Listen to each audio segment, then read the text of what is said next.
Bon, on va pouvoir commencer. Donc, déjà, merci d'être présent pour ce webinaire. Donc, ce sera le premier là pour l'instant, donc le premier d'une série.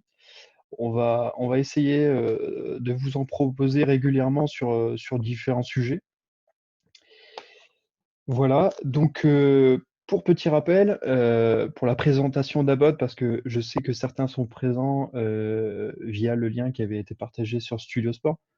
Donc, Abbott, en fait, est le service professionnel de Studio Sport, constitué d'experts dans différents domaines, comme par exemple la sécurité, l'agriculture ou le BTP, etc.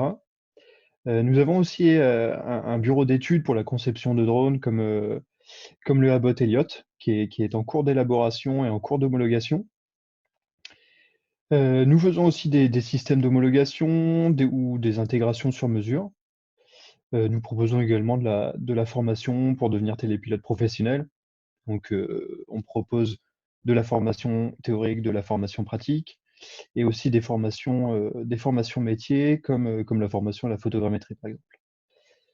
Donc, pour me présenter rapidement, donc moi, je suis chez Abbott depuis bientôt 3 ans. Donc, je suis spécialiste en BTP et en topographie. Je suis géomètre de formation, donc j'ai travaillé avant Abbott dans un cabinet de géomètre expert. Dans lequel donc j'ai appris cette technique de la photogrammétrie. Donc aujourd'hui, nous allons aborder le vaste sujet de la photogrammétrie. Donc, premier point, nous verrons donc les bases de la photogrammétrie, que vous sachiez un petit peu comment ça se passe. Forcément, on n'aura pas forcément le temps de rentrer très dans le détail, mais nous aborderons au moins les bases. Un petit peu son histoire, et ensuite on fera un petit guide pour que vous sachiez quel drone utiliser, quel logiciel et quelle application de plan de vol. Si vous avez les moindres questions, vous pouvez les poser et vous avez un petit outil questions-réponses Q&R et on y reviendra donc à la fin de ce webinaire et j'y répondrai. Donc, allons-y. Donc, la photogrammétrie, qu'est-ce que c'est? Donc c'est une technique qui consiste à effectuer des mesures dans une scène en utilisant la parallaxe obtenue entre des images acquises selon des points de vue différents. C'est quelque chose que vous pouvez tester tous les jours, tout simplement avec vos yeux. Grâce à vos yeux, vous utilisez ce système de la parallaxe, c'est ce qui est illustré en haut à droite. Et donc c'est parce que vos yeux sont, je l'espère pour vous en tout cas, à des endroits différents, que vous avez deux points de vue différents, et c'est ce qui vous permet d'estimer la troisième dimension, la profondeur, etc. Si vous voulez vous en rendre un peu plus compte, essayez de jouer au tennis avec un seul œil, ça va être beaucoup plus compliqué pour vous. Donc, qu'est-ce que ça implique quand on va utiliser un drone en photogrammétrie? Donc, il faudra que le drone soit en mouvement et qu'il prenne donc des photos, parce que la photogrammétrie, comme son nom l'indique, est basée sur des photos. Donc, on va prendre des photos et il faut que ces photos prennent un même point, et ça plusieurs fois, à des endroits, depuis des endroits différents. C'est ce qui est illustré juste en bas. Donc, à partir de clichés, tout simple. Donc, n'importe quel appareil photo peut permettre de faire de la photogrammétrie. À partir de photos, nous allons obtenir, via un logiciel de photogrammétrie, sur lequel nous reviendrons ensuite, nous allons obtenir donc une scène en 3D, un modèle 3D qu'on va pouvoir forcément bouger, et ça je vous le montrerai ensuite. Et surtout celle qui sera connue en coordonnées avec des dimensions, et donc chose qui sera très utile dans nombre de secteurs d'activité. Donc nous verrons que pour faire ce recouvrement de photos, donc que dans chaque photo on puisse voir une partie d'une autre photo, on va avoir une application de plan de vol qui va permettre d'automatiser ça. Donc c'est un des gros points forts de la photogrammétrie, ça va être l'automatisation. Les applications de plan de vol, qui sont pour la plupart gratuites, et on y reviendra ensuite, permettent de automatiser un vol sur un objet, sur une surface. Et donc ces clichés, une fois pris par le drone, vous les récupérez sur votre carte SD, comme d'habitude, et vous pourrez ensuite les traiter automatiquement aussi, en tout cas automatisés en grande partie, avec un logiciel. Et nous allons voir ça aujourd'hui. Donc, comment on en est arrivé là? Comment on en est arrivé à des logiciels qui automatisent tout? Donc, c'est une grande histoire.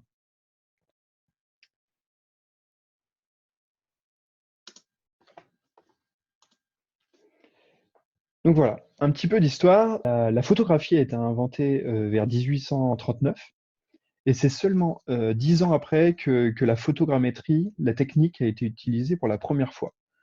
Donc c'est un certain Aimé Losda, qui est français et donc qui, avec des photos, a fait des mesures, donc en 1849, sur la façade de l'Hôtel des Invalides à Paris. Cette technique-là va ensuite être utilisée par plusieurs chercheurs dans différents pays. Et cette technique va même être utilisée dans l'air. Donc, la photogrammétrie aérienne commence dès l'apparition des premières montgolfières, donc vers 1860, avec un photographe qui est assez connu, donc, qui s'appelle Nadar, qui a fait les premières images aériennes de la ville de Paris, par exemple. Et la technique est vraiment de la photogrammétrie est ensuite perfectionnée par un Allemand qui s'appelle Meidenbauer et qui a fait des relevés d'architecture sur la deuxième partie du 19e. Ensuite, donc, la technique se perfectionne jusqu'à la Première Guerre mondiale, et c'est à l'entre-deux-guerres où, grâce à l'évolution de l'aviation, que la technique va ensuite connaître un deuxième essor, donc jusqu'aux années 2000, avec notamment des relevés par l'IGN de tout le territoire français. À cette époque-là, forcément, la technique est basée sur de la photographie argentique, avec des techniques très très lourdes. Donc il fallait déjà un avion, donc quelque chose de très coûteux. Il fallait une chambre photographique, donc des appareils photo très perfectionnés, aussi également très chers. Nous avons ensuite l'arrivée des GPS, des satellites au-dessus de nos têtes qui permettent de géolocaliser nos clichés. Et tout ça permet à la photogrammétrie de continuer à se développer tout en restant une technique quand même assez élitiste et coûteuse. Et c'est dès les années 2000 où le drone, et en premier lieu même la numérisation d'un petit peu tout, donc les photos numériques, l'évolution donc des ordinateurs, qui va permettre d'automatiser les calculs, là où avant il fallait prendre une photo sous chaque œil. On avait une machine énorme et coûteuse avec des calculs complexes. On est arrivé dans une automatisation donc des calculs, ce qui va permettre de voir ce qu'on a aujourd'hui, c'est-à-dire une automatisation à toutes les étapes donc de la photogrammétrie. Automatisation de la prise de clichés avec des applications de plans de vol disponibles sur des tablettes, des smartphones. L'automatisation du vol, le drone va se déplacer automatiquement sans que vous ayez d'action sur les joysticks. Et automatisation ensuite du calcul avec un logiciel qui va prendre ces photos et les transformer automatiquement en modèle 3D exploitable. Tout ça pour obtenir donc des résultats. Résultats on a plusieurs types de résultats. On a des résultats qui sont en deux dimensions. Donc un des résultats principaux en deux dimensions, c'est l'orthophotographie. On a plusieurs noms pour ça qui désignent la même chose. Donc c'est orthophotographie, orthomosaïque, orthophoto. Tout ça, c'est la même chose. Donc l'orthophotographie, c'est une photo créée par un logiciel donc de calcul photogrammétrique qui va créer, le logiciel donc créer une photo à partir d'un assemblage de plusieurs clichés qui ont été pris par le drone et dont chaque pixel va être vu à la verticale. C'est ce qu'on obtient donc en haut à droite. Et donc cette orthophoto, elle est géoréférencée et à l'échelle, ce qui va pouvoir permettre en partie en tout cas, de pouvoir éventuellement remplacer un plan. Cette photo, vous pourrez l'imprimer à une échelle et vous pourrez mesurer dessus, comme vous le faites sur un plan. Ça, c'est quelque chose de très intéressant parce que l'orthophoto va être quelque chose qui parle à tout le monde, là où un plan, il va falloir quand même avoir certaines compétences en topographie pour pouvoir le lire. Là, l'orthophoto, vous le voyez par vos yeux en haut à droite, c'est quelque chose de complètement réaliste. Ensuite, chose très intéressante, on obtiendra donc des résultats en 3 dimensions. On a le nuage de points qu'on voit donc en bas à gauche. Le nuage de points, c'est un ensemble de points dans l'espace connus dans les 3 dimensions, donc X, Y et Z. On peut le voir, donc tous ces points sont, grâce à la photogrammétrie couleur, on est sur un nuage de points qui est colorisé. Donc chaque point va avoir une couleur, ce qui permet de, de, de gérer tout ça dans l'espace. Et ensuite, en bas à droite, on a le maillage 3D, qui peut aussi avoir, on peut entendre d'autres noms pour le désigner. Ce sera le mesh, maillage, tout ça, surface triangulée. C'est simplement de petites surfaces triangulaires qui vont constituer un modèle 3D. Vous avez la scène, un petit peu comme dans un jeu vidéo, avec les photos qui sont appliquées sur ces petites faces triangulaires et qui vous permettent de voir donc, le modèle 3D. Ce sont les 3 principaux résultats que l'on obtient grâce à la technique de la photogrammétrie aujourd'hui. Ce ne sont pas les seuls, on obtient aussi des MNT, donc des modèles numériques de terrain, que les géomètres et topographes utilisent beaucoup. On peut obtenir des modèles d'élévation avec différentes couleurs, une sorte d'orthophoto avec différentes couleurs pour obtenir les dégradés de relief.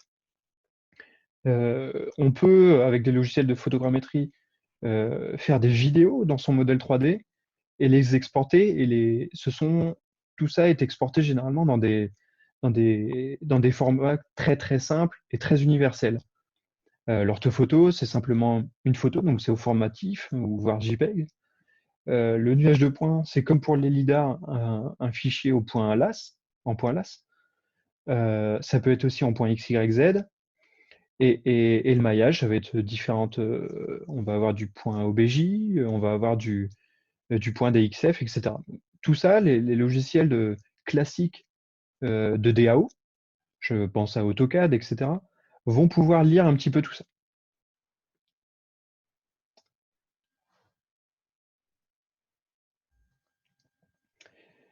Donc ces résultats, ils vont être utiles dans différents domaines d'application. Ils sont vraiment multiples. Donc on a le suivi de chantier, par exemple. Donc là, pour le suivi de chantier, la photogrammétrie peut être très utile, tout simplement parce qu'on va pouvoir faire des relevés très réguliers sans être invasif sur le chantier, c'est-à-dire que le drone va pouvoir le survoler et ne se baladera pas, comme le ferait un géomètre, par exemple, sur le chantier. On va pouvoir le faire régulièrement parce que le relevé photogrammétrique va être très rapide. Pour vous donner un ordre d'idée, en une demi-heure, on va pouvoir relever environ 5-10 hectares selon la précision que vous attendez aussi. Mais voilà un petit ordre d'idée. Vous allez pouvoir faire 5-10 hectares en une demi-heure. Donc c'est extrêmement rapide comparé à un relevé traditionnel avec un GPS de topographe, avec un tachéomètre. On a ensuite le relevé de cubature. Donc là aussi, l'un des sujets les premiers impactés par la photogrammétrie, tout simplement parce que dans les carrières, le drone va permettre de relever tous les stocks simplement en passant au-dessus, en prenant des clichés. Et ces stocks, on va pouvoir les faire plus régulièrement étant donné qu'on va gagner énormément de temps. Pour vous donner un ordre d'idée, quand j'étais géomètre, je faisais du relevé de carrière, donc avec une technique, on va dire, traditionnelle, avec un GPS de topographe. Je mettais sur le terrain 2 semaines à faire le relevé entier de la carrière. Avec le drone, on passe à une demi-journée. Donc là, le gain de temps est vraiment considérable. Ensuite, on a la topographie, hein. La topographie, donc à partir donc, des fichiers qu'on a vus juste avant, on peut créer, des fichiers plans, ça avec, différents logiciels. On a l'inspection. L'inspection qui est donc grâce à un survol automatique autour, par exemple, d'une antenne relais, on va pouvoir transformer ces photos en modèle 3D et inspecter directement sur le modèle 3D, les différents défauts qu'on rechercherait. Ce qui évite, par exemple, si vous ne prenez que des photos sans utiliser, de logiciel de photogrammétrie, il faudrait regarder une photo par une photo, sans savoir où on se trouve sur l'antenne relais. C'est un travail, très laborieux. En plus de ça, il y a un gros gain de sécurité. Pour une antenne relais, par exemple, il faut parfois faire appel à des cordistes ou pour l'inspection autre, par exemple un bâtiment ou une toiture, il faut installer des échafaudages, donc c'est des installations très lourdes. Là, la photogrammétrie permet de gagner du temps. Autre domaine d'application, donc on a l'agriculture. Donc là, un domaine qui va permettre, enfin la photogrammétrie va permettre dans l'agriculture, de par exemple constater un dégât de gibier, alors que c'est quelque chose d'assez compliqué à estimer, depuis le sol. Je ne sais pas si vous avez déjà vu un dégât de gibier, mais forcément sur une pièce qui va faire plusieurs hectares, il est compliqué depuis le sol, d'estimer une surface sur laquelle, le dégât a été occasionné. Il est également possible, grâce à la technique de la photogrammétrie, de transformer non pas des images classiques, qu'on appelle des images RGB, donc des photos, on peut traiter aussi des images donc multispectrales. Ce sont des images en fait prises dans des spectres visibles ou invisibles qui vont vous permettre de faire une analyse d'un champ pour en connaître son état de santé. Donc c'est quelque chose qui va pouvoir être très utile pour le domaine agricole. Autre chose aussi, donc là, hein, le domaine de la sécurité. Il y a de plus en plus de policiers et de pompiers qui utilisent la technique de la photogrammétrie pour faire, par exemple, du constat de dégâts, voire de catastrophes. Par exemple, après un incendie, il peut être super intéressant de faire un passage en drone au-dessus du site visé pour avoir un état des lieux à un temps donné. Un des gros avantages de la photogrammétrie pour le domaine de la sécurité, c'est de ne pas, polluer la scène. Si par exemple, vous faites, un constat d'une scène d'accident, alors les avantages de la photogrammétrie, donc ils sont nombreux. Le premier que je vous ai cité donc juste avant, ça va être le gain de temps. Je vous citais mon exemple de la carrière, le gain de temps peut vraiment être énorme. Imaginez-vous, pour une inspection d'une toiture d'église où il va falloir, monter des échafaudages, technique qui est coûteuse et alors là qui va s'étendre sur plusieurs jours. L'inspection et la photogrammétrie, de la toiture, là, pour le coup, va être ultra rapide. Donc le gain de temps va vraiment être très intéressant. Autre chose, vous avez, quelque chose qui est très automatisé. Je le répète, le vol va être automatisé complètement. Le calcul va être automatisé. Donc finalement, le temps de travail effectif, donc le temps humain, va vraiment être très court. Autre chose, donc aussi le gain en sécurité. Donc encore une fois, au lieu de faire monter un cordiste ou des échafaudages, donc des choses vraiment dangereuses, ou même un géomètre qui va se balader sur un chantier qui est en mouvement avec des machines, là, le drone est en l'air, le gain de sécurité est vraiment énorme pour le personnel. Autre chose, l'exhaustivité des résultats. Donc là, tout simplement, quand on est géomètre, pour ceux qui sont peut-être géomètres dans ceux qui m'écoutent, le géomètre peut parfois oublier quelque chose. Quand on va faire un relevé, d'un site, une route par exemple, il va falloir relever tout ce qui est existant. Il peut arriver que l'on oublie, de relever par mégarde un lampadaire. Là, le lampadaire, de toute façon, sera sur les photos. Donc le gros avantage, c'est que vous oublierez rien du tout. Et enfin, gros dernier avantage à cette technique de la photogrammétrie, ça va être l'état des lieux qui va être très visuel. On le voyait tout à l'heure avec l'orthophoto. Vous avez un support qui va parler à tout le monde. Encore une fois, pour reprendre un exemple, j'étais géomètre avant de rejoindre Rabot, nous faisions de l'aménagement de voirie. Donc le but était de dialoguer avec les riverains pour savoir qu'est-ce qu'on allait mettre en place. Sur un plan, il est très compliqué de parler à quelqu'un qui n'a pas l'habitude de les lire, de savoir qu'est-ce qu'on va faire et de lui expliquer. Là, sur la base d'une orthophoto, ça va parler à la personne. Il en aura l'habitude avec des Google Maps, etc. On retrouve à peu près les mêmes supports. Donc c'est quelque chose qui sera vraiment intéressant. Voilà un petit peu pour les bases. Maintenant, si vous voulez faire de la photogrammétrie, si vous avez déjà un drone ou que vous voulez choisir un drone, nous allons voir les différents points pour comment choisir son drone.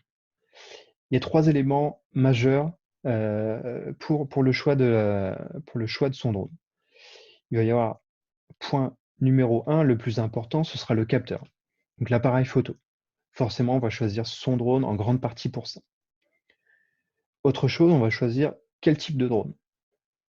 Est-ce qu'on choisit un multirotor? Est-ce qu'on choisit une aile volante? Et dernier point, le système de géolocalisation. Donc le premier point, c'est le choix du capteur. Donc le capteur, concrètement, c'est l'appareil photo qui équipe votre drone. Donc là, il va y avoir des capteurs à proscrire, en tout cas pour faire de la photogrammétrie de qualité, et il y a des capteurs à favoriser. Et il va falloir trouver dans votre budget, dans aussi ce que permet la législation, il va falloir choisir là-dedans. Donc premier point, les capteurs à proscrire. Donc ce seront les capteurs dont la résolution est inférieure à 10 mégapixels. Aujourd'hui, il y en a de moins en moins. Donc ça va concerner vraiment des drones entrée de gamme, voire des drones jouets. Ça, c'est vraiment à proscrire pour la photogrammétrie. En tout cas, dans un but professionnel. Nous avons ensuite les capteurs entrée de gamme. Donc là, je cite donc les Mavic Pro, les Phantom 3, Bebop 2, donc des drones qui sont aujourd'hui un petit peu anciens. Donc là, on va se situer autour de 12 mégapixels. On va pouvoir avoir un résultat cohérent. Par contre, il ne faudra pas en attendre trop de ces capteurs-là en termes de restitution. Nous avons ensuite des capteurs un peu plus perfectionnés. Donc là, on a les capteurs plus petits qu'1 pouce, mais avec une meilleure résolution. Avec comme exemple la Nafi. Donc la Nafi qui est tout de même un bon drone parce qu'il a 21 mégapixels, mais son capteur est vraiment petit. Donc juste pour rappel, parce que je ne l'ai pas expliqué, le capteur est la surface qui va absorber la lumière. Donc on va chercher à avoir un capteur relativement grand, le plus grand possible. Plus on a un capteur qui est grand, plus on va avoir une capacité à emmagasiner facilement de la lumière. Voilà, juste pour petit rappel et pour simplifier. Revenons à nos capteurs. Donc ensuite, nous avons les capteurs 1 pouce 20 mégapixels, qui aujourd'hui représentent une très grande majorité des drones. Donc on a le Phantom 4 Pro, que ce soit V1 ou V2. Nous avons le Mavic 2 Pro, nous avons le Phantom 4 RTK, la Sensefly Soda, donc qui est la capteur qui équipe la IBI, qui est une aile volante. On a aussi des capteurs photo, le RX100 par exemple. Voilà, là on commence à être dans des capteurs professionnels qui vont permettre de faire de la photogrammétrie de qualité. Nous avons ensuite les capteurs un peu plus grands encore, donc les capteurs micro 4 tiers, comme la X5S de DJI, qui va pouvoir équiper un Inspire 2 ou un Matrice 200. Nous avons ensuite encore un peu plus grand, donc les capteurs APS-C, toujours un peu plus grands, avec par exemple la X7 de DJI, compatible avec les Matrice 200, Inspire 2. Les capteurs plein format, donc ça c'est un petit peu, on va dire, le Graal du photographe, voire du photogrammètre.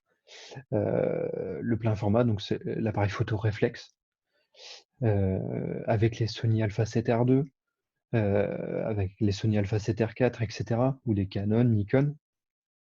Donc là, avec des meilleures résolutions encore, des capteurs plus grands, donc qui vont permettre d'avoir encore plus de qualité.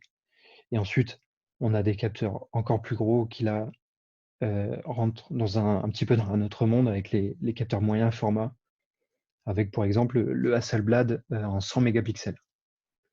Donc voilà. Et forcément, par rapport à la taille du capteur, ça va impacter la taille du drone. On le voit, le petit capteur de la NAFI qui va faire quelques centaines de grammes.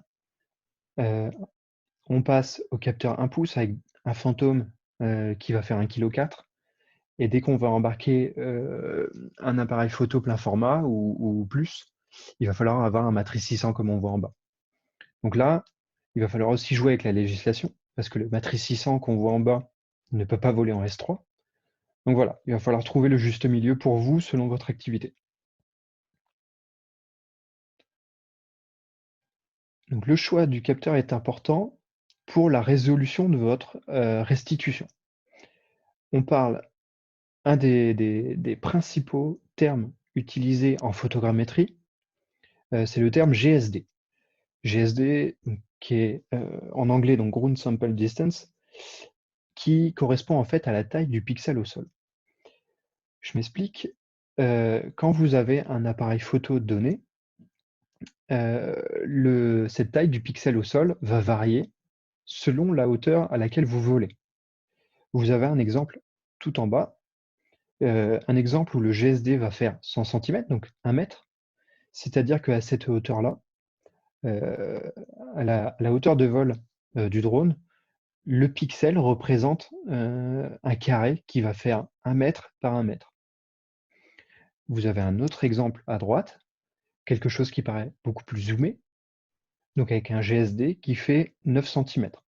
Donc à droite, on a un exemple où le pixel va recouvrir une surface au sol qui fait 9 cm par 9 cm. Donc ça, c'est un terme très très important. Ça va énormément impacter la précision et la finesse de votre résultat. Donc GSD, terme vraiment à retenir. Et donc le GSD dépend de 3 choses. Donc la résolution du capteur, la distance focale de l'objectif. Donc juste pour vous rappeler, donc la distance focale, en fait, ça correspond à l'angle de prise de vue. Donc quand on a donc la distance focale qui est exprimée en millimètres, quand vous avez une petite distance focale, cela implique un grand angle de vue. Si au contraire, vous avez une grande distance focale, ça va vous faire un petit angle de vue, donc quelque chose de zoomé. Ce qui fait que, par exemple, un Phantom, quand vous volez avec un Phantom 4 Pro ou RTK, votre GSD fait 1 centimètre lorsque vous volez à 36 mètres de hauteur. Donc là, chaque appareil photo, chaque objectif va avoir un GSD qui lui est propre. Donc tout ça pour dire que selon dans le domaine dans lequel vous travaillez, un appareil photo de 100 mégapixels ne vous sera pas forcément utile. Au contraire, un appareil photo de 10 mégapixels sera parfois à proscrire. Donc généralement, par exemple, en topographie, le Phantom 4 Pro RTK, en tout cas son capteur, va être très bien parce qu'il va permettre d'atteindre une précision, en tout cas un GSD de 1 cm, qui correspond à une précision qu'on attend généralement en topographie. À gauche, vous avez plutôt un exemple pour de la cartographie. Vous avez une précision là de 1 mètre.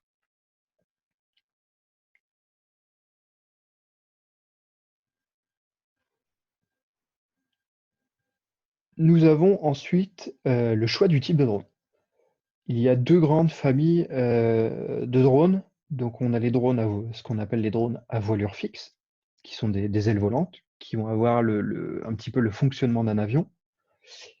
Et d'autre part, donc le drone multirotor, qui va avoir un petit peu le fonctionnement d'un hélicoptère. Donc on va retrouver à peu près les mêmes avantages et inconvénients. Avantage du drone à voilure fixe, ça va être sa grande autonomie. On a là ici Libye qui est capable de voler jusqu'à 1h30.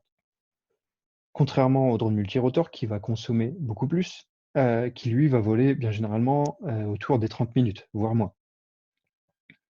Donc là, on va avoir avantage, inconvénient. Le vol rapide, pour le drone à voilure fixe, ça va vous permettre de balayer de très grandes zones très rapidement. Et le multirotor, du vol lent, où vous allez balayer des beaucoup plus petites zones, par contre qui va vous permettre d'éviter des obstacles et même de tourner autour. Donc Pour simplifier, en gros, une aile volante va pouvoir être très utile quand vous allez balayer des grandes surfaces, hors agglomération, parce que faire voler une aile en S3, c'est compliqué de faire évoluer une aile dans les 100 mètres que permet le S3. Donc, on va vraiment privilégier une utilisation en S2 pour l'aile volante, et en plus de ça, pour de grandes surfaces, type des champs, de grandes carrières, de grands linéaires de voirie, hors agglomération. Alors que le multirotor, lui, va balayer certes de plus petites zones, mais il va pouvoir voler plus bas, étant donné qu'il va pouvoir facilement éviter les obstacles. Il va pouvoir tourner autour d'objets. Donc, si vous voulez faire modéliser une église, une statue, là, ce sera le multirotor qu'il faudra privilégier. Voilà un petit peu. Autre point positif pour le multirotor, c'est qu'il est capable généralement d'embarquer plus lourd, en tout cas pour les modèles comme on voit ici avec du matrice de sang, donc avec des capteurs plus perfectionnés que ce qu'on trouve sur une aile volante. L'aile volante, c'est quelque chose de très très léger, hein. On est sur du 1,5 kg pour 1 mètre d'envergure. Il va vous falloir vraiment un capteur très petit, donc maximum, généralement, ce sera du 1 pouce. Donc avec une qualité peut-être légèrement moindre par rapport à un multirotor.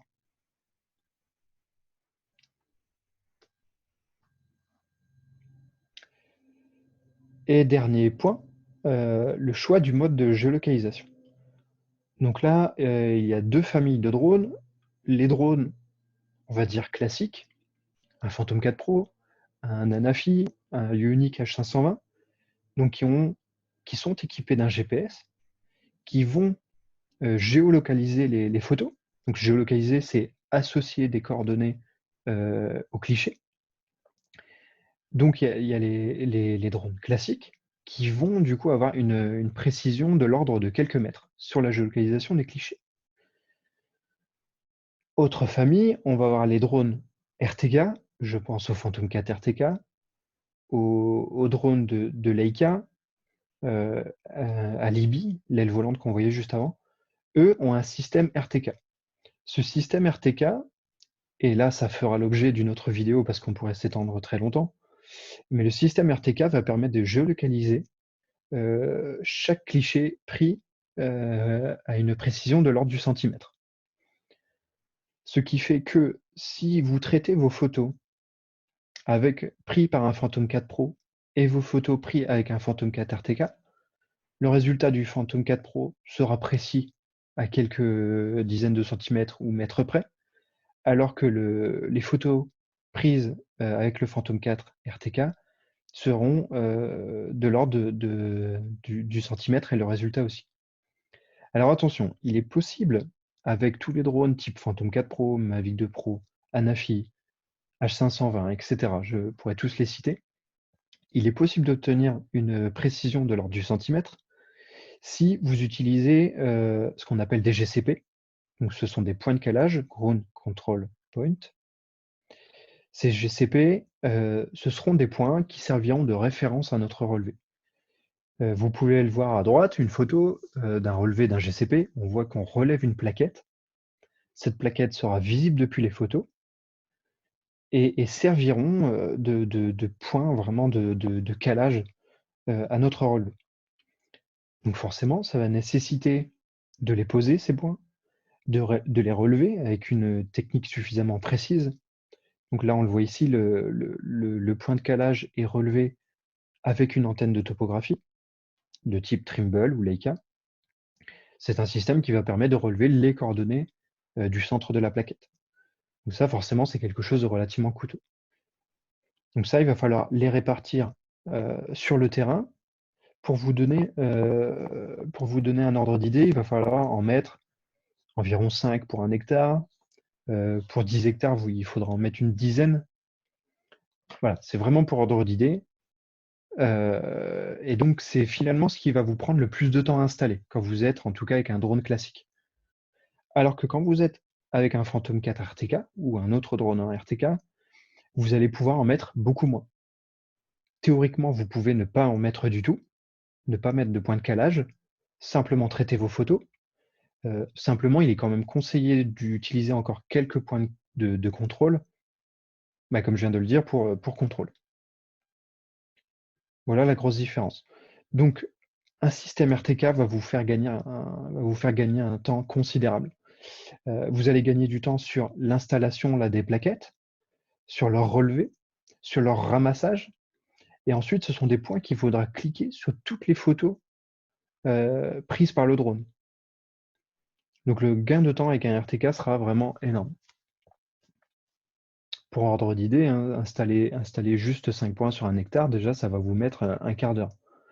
Les cliquer, ça va vous reprendre un quart d'heure.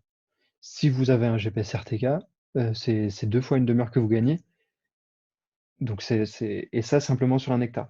Plus le relevé sera grand, plus le système RTK aura de l'importance dans votre gain de temps.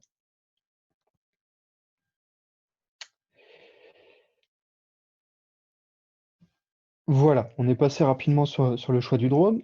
Maintenant, on va arriver sur le choix du logiciel de traitement. Donc là, on va simplement les survoler. Un webinaire est en préparation pour la présentation plus en détail du logiciel. Donc voici un petit peu ce qui existe sur le marché. Donc nous avons deux grandes familles de logiciels de photogrammétrie. Donc les logiciels de photogrammétrie classiques. On entend par classique en fait un logiciel qui va permettre de transformer vos photos en nuage de points et nuage de points et modèle 3D, et surtout qui va permettre de gérer la précision de tout ça. Donc aujourd'hui, il y en a, on va dire, deux principaux, un qui arrive un petit peu sur le marché. Donc on a les deux principaux logiciels, ce sont Pixel Mapper et Metashape. Là, le choix va être, c'est un petit peu au bon vouloir de chacun. Ils vont vous permettre d'exporter les mêmes choses, ils vont vous permettre de les traiter à peu près de la même manière, de les traiter dans un même temps donné. C'est vraiment sur l'interface. L'interface va être beaucoup plus simple sur Pixel Mapper. Et juste pour info, Pixel Mapper est suisse. Nous en sommes les représentants en France. On est capable de vous accompagner en français. Metashape, si vous avez des questions, des choses particulières, c'est un logiciel qui est russe, donc avec un support peut-être un peu moins présent, on va dire. Mais sinon, les deux, on va dire, se valent dans les grandes lignes. Et ensuite, on a un challenger donc avec DJI Terra qui propose des résultats très rapides, beaucoup plus rapides que Mapper et Metashape, avec maintenant la possibilité d'utiliser des points de calage, etc. On va pouvoir aussi exporter des photos et les mêmes modèles 3D que ce qu'on a avec Pixel Mapper et Metashape. La différence, c'est que DJI Terra n'est aujourd'hui compatible qu'avec du DJI. Là où Pixel Mapper, Metashape prennent toutes, peuvent emmagasiner n'importe quelle photo. Et ensuite, on a les logiciels de photogrammétrie spécialisés. Donc là, ils vont chacun avoir leur petite spécialité. Et vous pouvez voir que tout ce que vous avez en dessous, ce n'est que du Pix4D. Donc Pix4D propose vraiment tout un éventail qui correspondra à votre besoin. Donc vous avez Pix4D modèle qui va vous permettre de faire un modèle 3D très très simplifié. Euh, Là, ça peut être valable pour créer simplement des maquettes pour des agents immobiliers, par exemple. C'est vraiment une version très light du Pix4D Mapper. Vous avez Pix4D BIM qui va permettre de faire un comparatif dans le temps de vos différents relevés. Donc vous pourrez, par exemple, comparer le relevé fait à une date avec une autre date pour voir la différence entre les deux. Vous avez Pix4D Matic qui est tout nouveau, qui est en fait exactement comme Pix4D Mapper, mais optimisé pour les très très très gros relevés. Donc dès que vous allez passer 5-10 000 photos, vous pourrez passer le Pix4D Mapper à Pix4D Matic. Ensuite, vous avez Pix4D Inspect, qui est là vraiment automatisé, vraiment dédié à l'inspection. Donc pour de la restitution 3D d'antennes relais, par exemple, avec la détection automatique, par exemple, de boîtiers relais. Vous avez Pix4D Survey, qui va servir à transformer vos nuages de points en fichiers vectorisés. Vous avez Pixcadet Fields, qui est là vraiment dédié à l'agriculture, qui va vous permettre de transformer vos clichés multispectraux en cartes par exemple, à importer dans un tracteur pour mettre plus d'engrais à un endroit qu'à un autre. Et enfin, vous avez Pixcadet React, qui est là être une version aussi simplifiée de Mapper, qui va, qui va pouvoir faire un résultat extrêmement rapidement et qui donc répond à une problématique d'urgence pour des pompiers ou des policiers, par exemple.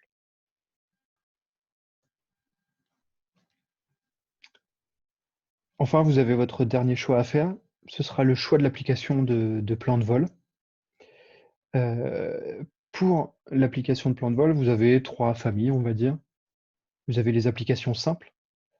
Les applications simples sont gratuites. Vous pouvez d'ores et déjà les tester si vous souhaitez. Donc là, j'ai mis les principaux, il en existe vraiment une multitude. Et vous avez Pixcadet Capture, qui est disponible sur iOS ou sur Android, smartphone ou tablette. Donc ça va venir remplacer votre application habituelle de pilotage. Donc Pixcadet Capture va vous permettre d'automatiser le vol. Ground Station Pro, qui est le logiciel de DJI, donc cette fois-ci compatible uniquement avec DJI, là où Pixcadet Capture est compatible avec DJI, Parrot est unique. GS Pro compatible DJI et uniquement sur une tablette Apple. Donc un petit peu sur la même base que Pixcadet Capture. Ça, vous pouvez le tester si vous voulez voir. Drone Deploy, disponible sur Android et iOS. Voilà, toutes ces 3 applications ont vraiment un fonctionnement très simple où vous allez très vite comprendre leur fonctionnement. Donc ça, encore une fois, ce sera l'objet d'un futur webinaire sur le choix vraiment des applications, que vous voyez un petit peu les interfaces. Ensuite, vous avez des applications spécifiques. Donc là, ça va vraiment répondre à une demande métier. Donc Pixcadet Scan qui va être à peu près sur la même base que Pixcadet Capture, mais qui va vraiment être dédié pour une automatisation de vol autour d'une antenne relais. Vous avez Fil d'agent, qui est là vraiment dédié à l'agriculture. Vous avez GSRTK, qui est là comme le Ground Station Pro, qu'on avait juste au-dessus, mais cette fois-ci dédié au Phantom 4 RTK. Donc avec des modes de vol intelligents, comme le suivi de terrain. Et ensuite, les applications avancées. Donc là, celles-ci, pour le coup, sont payantes. Vous avez UGCS qui va vous permettre de faire des vols vraiment particuliers, par exemple du vol face à une façade, et qui va vous permettre de rentrer un peu plus dans les paramètres de prise de vue. Et aussi, vous avez Drone Harmony. Drone Harmony qui est payant. Alors, il y a un essai gratuit, mais qui est payant, et qui va vous permettre d'automatiser un vol autour de volumes complexes. Par exemple, une église. Vous allez pouvoir dessiner vos volumes sur un fond Google Maps et tourner tout autour. Donc voilà, je vous invite vraiment à tester les Pixcadet Capture, Ground Station Pro, etc. dans un premier temps.